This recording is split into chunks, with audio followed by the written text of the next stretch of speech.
થરાદમાંથી સમાચાર મળી આવ્યા છે। બનાસકાંઠા જિલ્લાના દિયોદર તાલુકાના વડિયા ગામે નોંધાયેલી 17 લાખ રૂપિયાના 7 કિલો ચાંદીના દાગીનાની ચોરીના બનાવનો ચોંકાવનારો ભેદ ઉકેલાયો છે। વેપારીએ 14 ફેબ્રુઆરીના રોજ દિયોદર પોલીસ મથકે ચોરીની જાણ કરી હતી, પરંતુ તપાસ દરમિયાન ફરિયાદી જ આરોપી તરીકે બહાર આવ્યો। પ્રાથમિક તપાસમાં સામે આવ્યું છે કે MCXમાં થયેલા દેણાને કારણે ફરિયાદીએ પોતાના સેલ્સમેન સાથે પૂર્વ આયોજિત કાવતરું રચ્યું અને ગાડીમાંથી ચાંદીની ચોરી કરાવી હતી। પોલીસે સેલ્સમેન અલ્પેશ સોની સહિત અજય કુમાર સથવારા અને રાહુલ માજી રાણા નામના ત્રણેય ઇસમોને અટકાયત કરીને પૂછપરછ શરૂ કરી છે। સમગ્ર કાવતરાનો પર્દાફાશ થતા વેપારી વર્ગમાં ચર્ચા છે તે જાગી છે। જે ચાંદી ચોરી બાબતની જે બનાવ છે એમાં હકીકત એવી છે કે ગઈ તારીખ 14/2/2026ના રોજ દિયોદર પોલીસ સ્ટેશન ખાતે જે ચાંદીના મુખ્ય વેપારી તરીકે અલ્પેશ કુમાર છે, જે મહેસાણાના વતની છે અને તેના વેપાર અર્થે અહીંયા થરા પછી થરાદ અને દિયોદર વિસ્તારમાં પોતાનો જે ચાંદીના દાગીનાઓ છે એ વર્ષોથી વેપાર કરવા માટે આપે છે અને આવતા જતા હોય છે। એમ ગઈ તારીખે તેઓ મહેસાણાથી અહીંયા થરા 84 બજારની અંદર વેપાર અર્થે આવેલા હતા, ત્યારે 14 તારીખના રોજ તેઓની ગાડી જે PWDના પાર્કિંગમાં પાર્ક કરેલી હતી તો થરા મુકામે 84 બજારમાં, ત્યાં એનો દરવાજો ખોલી અને દરવાજાની અંદરથી એમના 3 થેલામાંથી એક થેલો કોઈ અજાણ્યો ચોર ઈસમ લઈ ગયેલાની હકીકત દર્શાવતી ફરિયાદ તેઓને અહીંયા દિયોદર વિસ્તારના વડિયા ગામે આવીને જાણ થતાં દિયોદર પોલીસ સ્ટેશને તેઓએ જાહેરાત પોતાની ફરિયાદ હકીકત આખા બનાવની અમને જણાવી,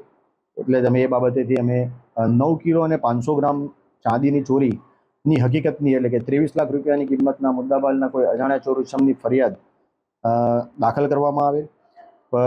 ચાંદીની કિંમત અને ચાંદીના વજનના આધારે જે ગુનાની ગંભીરતા જોતા મહેરબાન પોલીસ મહાનિર્દેશક સાહેબ શ્રી સરહદી રેન્જ ભુજ નાઓ ચિરાગ કોરડિયા સાહેબ, તેમજ વાવ થરાદ જિલ્લાના પોલીસ અધિક્ષક શ્રી ચિંતન તેરિયા સાહેબ, તેમજ અમારા ઇન્ચાર્જ નાયબ પોલીસ અધિક્ષક દિયોદર વિભાગના SR બારાઈ સાહેબ નાઓએ અમને સૂચન કરેલી કે સદર ગુનાનું તપાસ તમારે જાતે સંભાળવાની રહેશે, જેથી આ ગુનાની તપાસ અમે સંભાળી લીધેલ। તપાસ સંભાળ્યા બાદ આ ગુનાના જે ફરિયાદી છે અલ્પેશ કુમાર અને એમની સાથે આવેલા ડ્રાઈવર જે ડ્રાઈવર છે અજય, તે બંને આવતા અને તેઓને અમે બોલાવેલ અને કેવી રીતે આખો બનાવ બનેલો છે તેની જાણ થતાં અમે તેઓને અહીંયા સાથે લઈ જઈ થરા મુકામે જે પણ જગ્યાએ ગાડી પાર્ક કરેલી હતી તે અને એમનું જે ગુનાની તપાસ કરતા હતા તે તપાસ દરમિયાન અમને બંનેનું ફરિયાદી અને તેઓના સહાયક બંનેનું વર્તણૂક શંકાસ્પદ જણાઈ આવેલું, પરંતુ આ જ ગુનાના જે ફરિયાદી જ હોય જેથી કરીને અમે ટેકનિકલ હ્યુમન સોર્સ અને એનાથી તમામ પુરાવાને બધું એકત્રિત કરતા હતા અને જ્યારે અમને પાકી એવું જાણવા મળ્યું એમની શંકાસ્પદ જે ભૂમિકા એ અમને ચોક્કસ હોય એવી જણાઈ આવી પોલીસને, જેથી પોલીસની અમે police sub inspector DK Chaudhary સાહેબ અને તાબાના પોલીસ સ્ટાફના માણસ એમ અમે 2 અલગ ટીમો બનાવી અને ફરિયાદીને અલગ રાખ્યો અને ફરિયાદી અલ્પેશ કુમારને અને એની સાથે આવેલો એનો ડ્રાઈવર શાહિદ અજય છે, બંનેને અલગ રાખી અને યુક્તિ પ્રયુક્તિથી પૂછપરછ કરેલ,